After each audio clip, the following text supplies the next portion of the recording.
Hello and welcome to Scrum Study. In the last video, we saw the fifth principle governing the Scrum methodology, time boxing. This session will introduce you to the sixth Scrum principle, which is iterative development. So let's get started. What does iteration mean? Well, an iteration is the repeating of a process with the aim of approaching the desired goal, target, or result. Each repetition of the process is also called an iteration, and the result of one iteration are used as a starting point for the next iteration.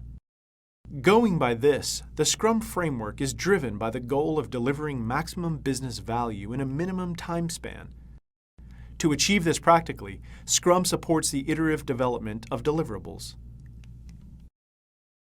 In most complex projects, the customer may not be able to define very concrete requirements or is not confident of how the end product may look. This is where the iterative model comes to the rescue. It's more flexible in ensuring that any change requested by the customer can be included as part of the project. How is it done?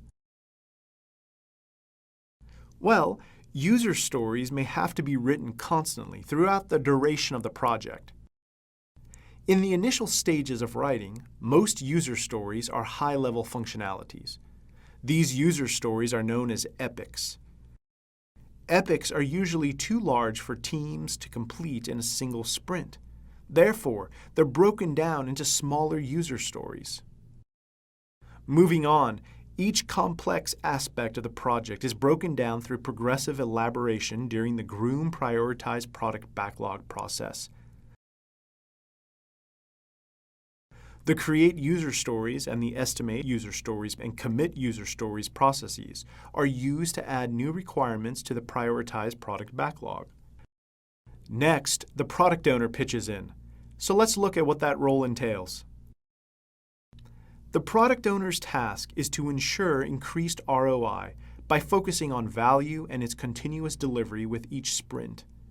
The product owner should have a thorough understanding of the project's business justification and the value the project is supposed to deliver, as he or she drafts the prioritized product backlog and thereby decides what deliverables and values are delivered in each sprint. Then they identify tasks, estimate tasks, and create sprint backlog processes, produce the sprint backlog, which the team uses to create the deliverables. Moreover, in each sprint, the create deliverables process is used to deliver the sprint's outputs. Next, let's consider the Scrum Master's role. The Scrum Master has to ensure that the Scrum processes are followed. He or she facilitates the team to work in the most productive manner possible. Finally, the Scrum team self-organizes and aims to create the sprint deliverables from the user stories in the sprint backlog. In large projects, various cross-functional teams work in parallel across sprints, delivering potentially shippable solutions at the end of each sprint. After the sprint is completed, the product owner accepts or rejects the deliverables based on the acceptance criteria in the demonstrate and validate sprint process. To clarify, here we have an illustration depicting how Scrum projects are completed in an iterative manner and how they deliver value throughout the life cycle of the project. So what's the benefit of applying this Scrum principle to the project? The benefit of iterative development is that it allows for course correction as all the people involved get better understanding of what needs to be delivered as part of the project and incorporates these learnings in an iterative manner. Thus, the time and effort required to reach the final endpoint is greatly reduced, and the team produces deliverables that are better suited to the final business environment. And with that, we conclude yet another session on the Scrum principles. I hope this session was informative and suggestive of the Scrum principle, iterative development. I look forward to seeing you in the next segment on another Scrum principle. Thanks for watching.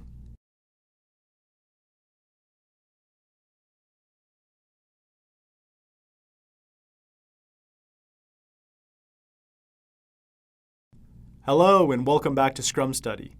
So far, we've discussed the 6 principles that guide Scrum. Have you ever wondered why Scrum is becoming more popular with every passing day? Well, in many ways, Scrum is better than the traditional project management methods. Let's consider in detail some of these differences between Scrum and traditional project management models. The main difference is the way in which projects are handled. The emphasis in traditional project management is to conduct detailed upfront planning for the project with emphasis on fixing the scope, cost, and schedule and managing those parameters. Traditional project management may at times lead to a situation where the plan has succeeded, yet the customer isn't satisfied. Scrum encourages data-based iterative decisions over the detailed upfront planning practiced in traditional waterfall-style project management. The focus isn't on meeting the project plan's targets, but on satisfying customer requirements. Traditional project management can lead to a situation where the plan has succeeded, yet the customer isn't satisfied. In addition to iterative planning and delivery, Scrum supports the collaboration of all parties involved, be it the customer, business team, or technical team, to minimize risk and achieve satisfaction. Scrum is often contrasted with the other linear fashion project methods because of the low upfront planning and scheduling of activities that are followed by execution. The Scrum framework is founded on the belief that the knowledge workers of today can offer much more than just their technical expertise, and that trying to fully map out and plan for an ever-changing environment isn't efficient. Therefore, Scrum encourages data-based, iterative decision-making. In Scrum, the primary focus is on delivering products that satisfy customer requirements in small, iterative, shippable increments. To deliver the greatest amount of value in the shortest amount of time, Scrum promotes prioritization and time boxing over fixing the scope, cost, and schedule of a project. An important feature of Scrum is self-organization, which allows the individuals who are actually doing the work to estimate and take ownership of tasks. We can conclude this segment by saying that all in all, Scrum is an updated theory for managing any type of project, suited to our time and age, ready to replace the traditional project management techniques that were created in and for a bygone era. And with that, we come to the end of this session on Scrum versus traditional project management methods. And this marks the end of our module on the principles of Scrum as presented in A Guide to the Scrum Body of Knowledge. We at Scrum Study look forward to seeing you in more of our informational videos. Until then, thank you for learning with us.